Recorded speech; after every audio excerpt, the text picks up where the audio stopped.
Assalamualaikum warahmatullahi wabarakatuh. Apa kabar sobat-sobat semuanya? Oke, mari kita lanjutkan saja ceritanya. Bab 923 Negosiasi dengan Gu Immortal di samping tempat tidur.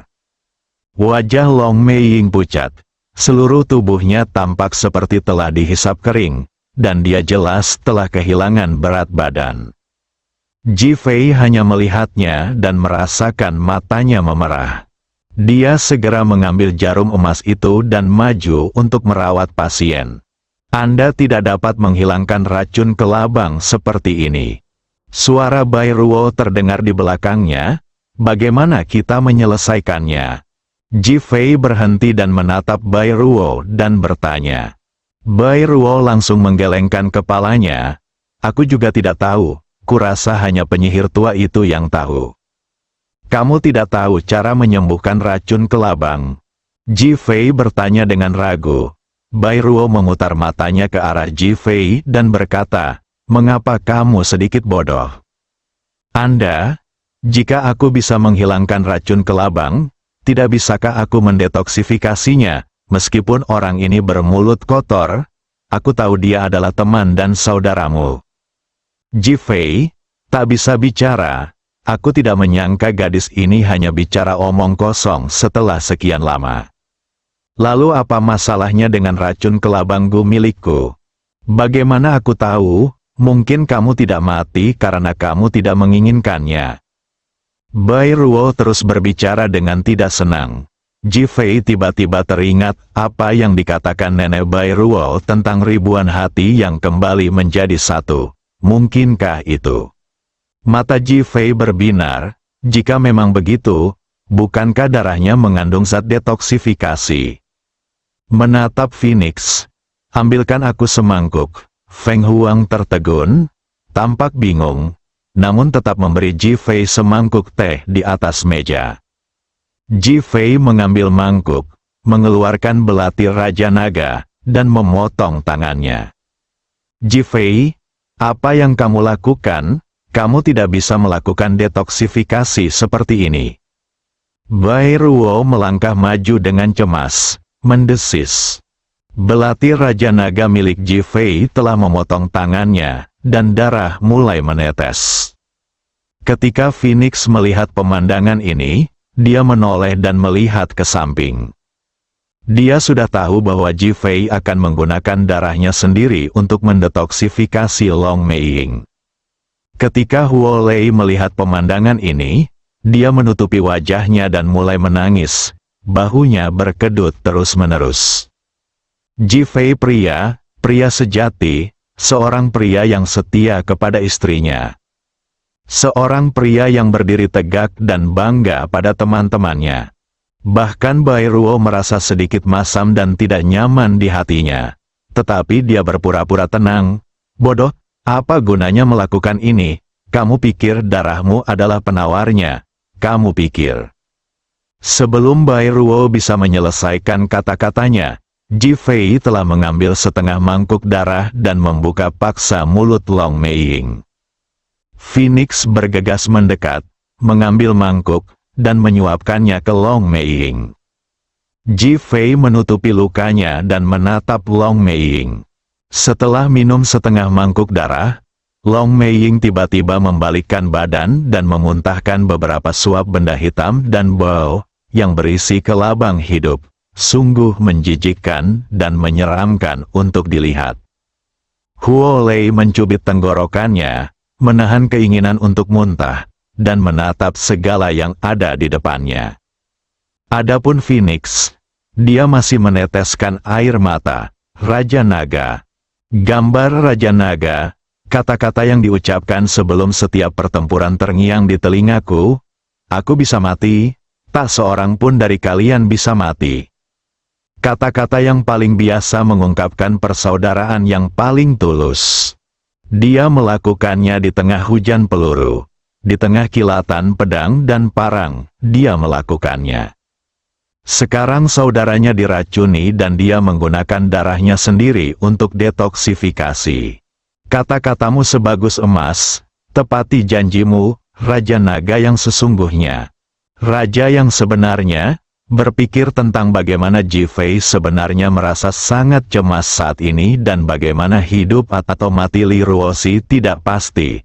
Namun dia masih ingat persaudaraan mereka. Dia adalah pria sejati. Ji Fei duduk di kursi sambil mengeluarkan bunyi plop. Akhir-akhir ini, dia kelelahan karena masalah Li Ruoxi. Dia bahkan muntah darah beberapa kali dan napasnya tidak stabil. Setengah mangkuk darah tadi juga menyebabkan dia sangat kesakitan. Sekarang setelah dia melihat bahwa Long Meiying sudah membaik, dia pun rileks dan langsung duduk di kursi. Bai Ruo menggigit bibirnya dengan gigi mutiaranya. Bibirnya memutih, dan akhirnya darah mengalir keluar. Karena cinta Gu, dia mengetahui perasaan Ji Fei dengan sangat jelas dan memahaminya dengan sangat baik. Rasa sakit yang baru saja dialami Ji Fei jelas bukan sesuatu yang dapat ditanggung oleh orang biasa. Pria seperti itu sungguh luar biasa. Orang-orang memang seperti ini. Semakin mereka tidak bisa mendapatkan sesuatu, semakin mereka menyukainya. Ji Fei adalah pria impiannya.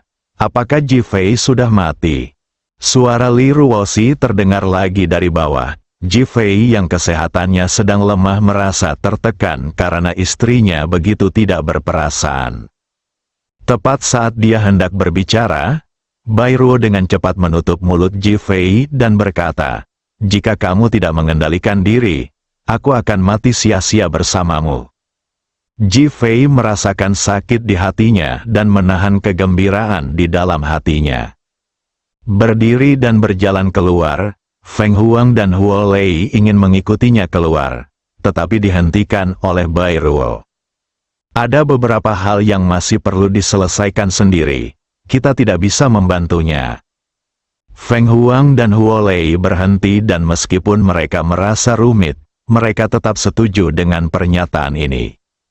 Itulah kebenarannya, rintangan ini, Ji Fei perlu mengambil langkah ini sendiri.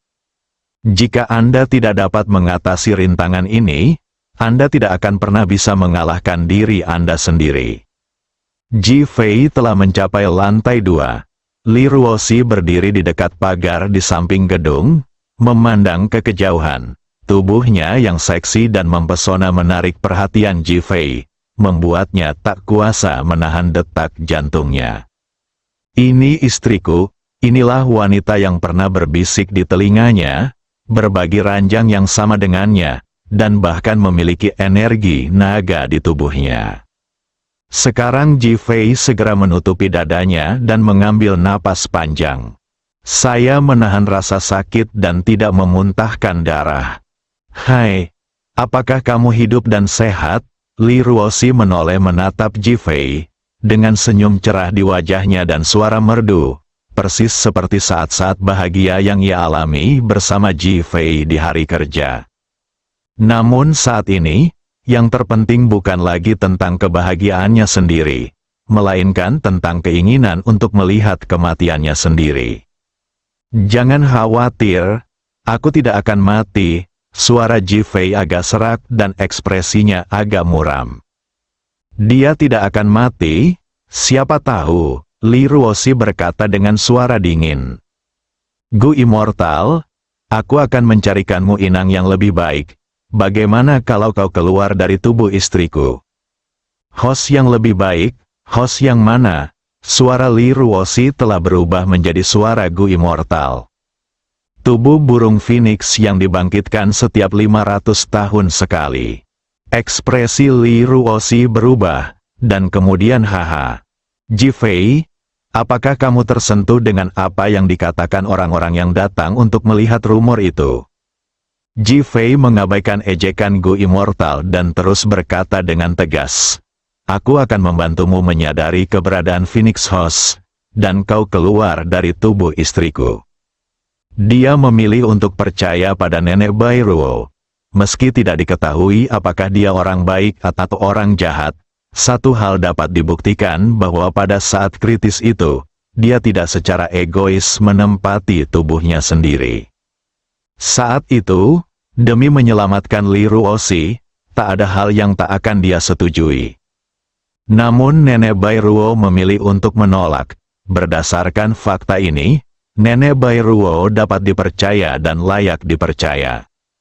Sungguh dewa abadi Gu dalam tubuh Li Ruoxi terdiam. Ji Fei berhenti berbicara, dia percaya pada pilihannya. Sekitar 3 menit kemudian, Li Ruoxi menatap Ji Fei. Aku setuju, tapi... Ji Fei kali ini tenang dan tidak mengatakan apa-apa, berpura-pura mendengarkan. Aku tidak peduli apakah Li Ruoxi akan bangun atau tidak. Baiklah, tapi kau harus berjanji satu hal padaku. Bab 924, Kelemahan Gu Immortal, apa yang kau janjikan? Dewa abadi Gu sangat terkejut karena Ji Fei tidak peduli dengan hidup dan mati Li Ruoxi, dan tidak meminta apapun darinya. Jadi, apa lagi yang diinginkannya darinya? Aku menyembuhkan saudaraku dari racun kelabang. Dia belum mati. Sang Dewa Gu sangat terkejut. Sudut mulut Ji Fei berkedut 2 kali, dan niat membunuh yang kuat melintas di matanya. Dia tidak mengatakan apa-apa, menatap wajah Li Ruoxi yang familiar, cantik, dan lembut. Wanita yang baik hati seperti itu digambarkan seperti ini oleh Dewa Gu. Jika dia tidak tahu, dia pasti akan membenci wanita ini sampai mati.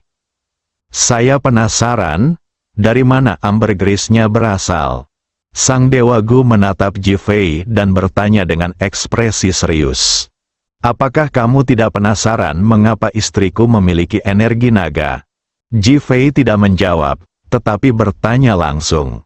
Peri Gu tercengang, tentu saja dia tahu tentang energi naga, tetapi dia tidak menyangka Ji Fei sendiri juga mengetahuinya. Dia ingin mengetahuinya lewat berbagai cara. Tetapi sekarang setelah Ji Fei mengungkapkannya secara langsung, dia jadi sedikit bingung. Tidak apa-apa untuk memberitahumu. Aku yang membuat pil ambergris. Mengenai alasannya, jangan repot-repot mengetahuinya. Mengenai energi naga di tubuhku, jika kau ingin menggunakannya atau mengambilnya, jangan pernah berpikir untuk melakukannya. Karena kau adalah hantu dan kau tidak memiliki kemampuan itu. Anda, Gu Xian merasa kesal dengan sikap Ji Fei dan ingin berbicara, tetapi dia tidak tahu bagaimana cara membantahnya. Ji Fei melanjutkan dengan mencibir, detoksifikasi saudaraku, dan kemudian aku akan membantumu mendapatkan Phoenix Host dalam 3 hari. Dan kita akan mengabaikan masalah ini. Jika kau berani bermain trik, aku jamin kau akan mati dengan menyedihkan. Jangan terlalu sombong, kamu tidak punya modal untuk mengancamku. Percaya atau tidak, aku akan membunuhmu sekarang juga dan membiarkanmu mati bersama istriku. Kau berani membunuhku, kau tega melakukannya. Sang Dewa Gu tampak seperti sedang menggenggam Ji Fei. Dulu saya tidak memilikinya, tapi sekarang saya memilikinya. Mengapa? Sang Dewa Gu penasaran dan jelas tidak mempercayainya. Karena aku sekarang terinfeksi racun cinta, aku tak bisa lagi memikirkan istriku. Kalau tidak aku akan mati karena racun yang menggerogoti hatiku. Mendesis, Sang Dewa Abadi menarik napas dan menatap Ji Fei. Kau memakan Gu cinta. Matanya tanpa sadar melihat ke atas, dan orang pertama yang terlintas di benaknya adalah Bairuo. Tidak ada orang lain yang tahu cara menggunakan Gu kecuali dia. Senang mendengarnya, bagaimanapun, sekarang kamu yang memegang kendali atas kesepakatan ini. Aku pasti tidak akan bersikap lunak padamu. Ji Fei menjadi lebih tegas dan dingin. Ekspresi Dewa Gu sangat jelek. Dia menatap Ji Fei lebih dari 10 kali. Dan akhirnya menahan amarahnya. Ji Fei, kamu sangat kejam. Suara itu telah menjadi suara Li Ruoxi. Ji Fei tiba-tiba mendengar suara Li Ruoxi, dan hatinya terasa sakit lagi. Dia merasakan rasa tumpul dan sakit, tetapi dia segera menahannya dan berpura-pura tidak terjadi apa-apa. Aku baru saja berhasil mengejutkan Peri Gu dengan susah payah. Jika aku berhati lembut, dia akan menggunakan emosinya untuk mengendalikanku lagi. Sikap dan tekad Ji Fei membuat Gu Xian merasa tidak yakin. Tetapi memikirkan energi naga milik Ji Fei, yang merupakan cara terbaik untuk menekan burung Phoenix, dia menahan diri. Aku akan pergi dan mengobati adikmu sekarang. Sungguh suatu keajaiban bahwa dia masih hidup. Akhirnya dia menggumamkan sesuatu, lalu berjalan ke atas. Tiba-tiba, Li Ruoxi berhenti dan menatap Ji Fei. Suamiku, gendong aku ke atas. Ji Fei tertegun. Li Ruoxi tersenyum manis pada Ji Fei, penuh pesona, seolah dia telah kembali ke citra normalnya sebagai seorang istri. Hati Ji Fei melunak dan dia menggendong Li Ruoxi seperti seorang putri. Li Ruoxi melingkarkan tangannya di leher Ji Fei dan bertanya dengan manis, "Suamiku, apakah ada wanita di dunia ini yang lebih baik dariku dan yang lebih kau cintai?" Penuh godaan dan pesona, jantung Ji Fei mulai berdetak kencang. Dia menarik napas panjang dan menahan kegembiraannya. Kamu akan selalu menjadi cintaku dalam keadaan normal, tetapi sekarang kamu adalah seorang dewa Gu. Jangan buang-buang energimu di sini. Aku akan membuatmu mati dengan menyedihkan. Suaranya dingin dan mematikan. Haha, Ji Fei, apakah kamu sangat tertekan dan gila sekarang? Rayuan Gu Immortal gagal dan dia tertawa liar. Oh, penyihir tua, percaya atau tidak, aku akan membiarkan Ji Fei berhubungan seks denganmu sekarang juga. Bai Ruo mencibir, "Kau, apa yang kau bicarakan, gadis mati?" Bai Ruo mencibir, Li Ruoxi adalah istri Ji Fei. Ini bukan pertama kalinya mereka tidur bersama. Bahkan jika sesuatu benar-benar terjadi, apa yang bisa dilakukannya? Bagaimanapun, tubuh ini milik Li Ruoxi. Kamu pantas mati. Suara Li Ruoxi kembali normal. Tubuhnya bergetar, kemarahan muncul di wajahnya, dan bahkan matanya memancarkan aura pembunuh. Ji Fei segera menatap Bai Ruo. "Ji Fei, aku katakan padamu, jika memang tidak ada cara lain, kau bisa berhubungan seks dengan Li Ruoxi. Dewa Gu tidak bisa dinodai, dan penyihir tua itu akan dipaksa keluar saat itu." Bai Ruo menatap Ji Fei dan berkata dengan air mata di matanya. Dia tahu betul bahwa Ji Fei tidak akan menggunakan metode ini, dan penyihir tua itu tidak akan membiarkan Ji Fei menggunakannya. Sekarang Ji Fei telah diracuni oleh racun cinta, dia tidak bisa menggunakannya sama sekali. Tapi kita tidak boleh membiarkan penyihir tua itu sombong lagi. Aku mengatakannya dengan sengaja. Ji Fei tersentuh dan mengangguk pada Bai Ruo. Aku mengerti. Mendengus, gadis kecil, jika dia berani menyentuh Li Ruoxi lagi, kalian akan mati bersama. Itu lebih baik daripada membiarkan penyihir tua sepertimu hidup di dunia dan menyakiti orang lain. Bai Ruo berkata terus terang. Dewa Abadi Gu ingin berbicara, tetapi Ji Fei sudah menurunkannya. Tolong bantu saudaraku membuang racun itu. Dewa Abadi Gu melirik Long Meiying, lalu melihat noda darah yang tertinggal di mangkuk di atas meja, dan mencibir, "Kamu benar-benar pria yang luar biasa. Kamu benar-benar menggunakan darahmu sendiri untuk menyelamatkan saudaramu." "Berhenti bicara omong kosong, cepatlah," kata Phoenix dengan marah. "Phoenix, apakah kamu benar-benar menyukai suamiku? Sekarang kamu tidak punya kesempatan lagi." Tiba-tiba suaranya berubah kembali menjadi suara Li Ruoxi, mencibir dan mengejek. "Ah!" Li Ruoxi tiba-tiba menjerit. Tangan Ji Fei sudah berada di bagian sensitif tubuhnya. "Ji Fei, apa yang akan kamu lakukan?" Suara Gu Immortal berubah lagi. "Aku bilang padamu, aku pernah menyentuh tubuh istriku sebelumnya. Jika kau terus bertanya, percaya atau tidak, aku akan benar-benar melakukan sesuatu." "Anda, Sang Dewa Gu langsung ketakutan dan tidak berani melanjutkan. Bai Ruo bertepuk tangan, Ji Fei, begini saja. Pokoknya, tidak ada pelanggaran emosional, dan racun cintamu tidak akan berpengaruh. Dia tidak punya cara untuk mengatasinya. Gadis ini cukup berpikiran terbuka. Dewa Gu merasa sedikit malu. Dia telah mengambil alih tubuh Li Ruoxi. Apa yang akan dia lakukan jika Ji Fei benar-benar bertindak? Membunuh Ji Fei berarti kita memiliki lebih sedikit pembantu. Jika kau tidak membunuh Ji Fei, kau akan dipermalukan. Akhirnya, dia menahan diri, mengeluarkan pil hitam dan memasukkannya ke mulut Long Meiying. Wajah Long Meiying tiba-tiba berubah dan perutnya terus bergejolak seolah-olah dia sangat kesakitan. Kemudian dia tiba-tiba berbalik dan mulai muntah-muntah. Rumah itu langsung berbau tidak sedap dan menjijikkan. Semuanya baik-baik saja. Sampai jumpa di Phoenix Mountain dalam 3 hari. Sang Dewa Gu mendengus dingin dan berbalik. Bersambung.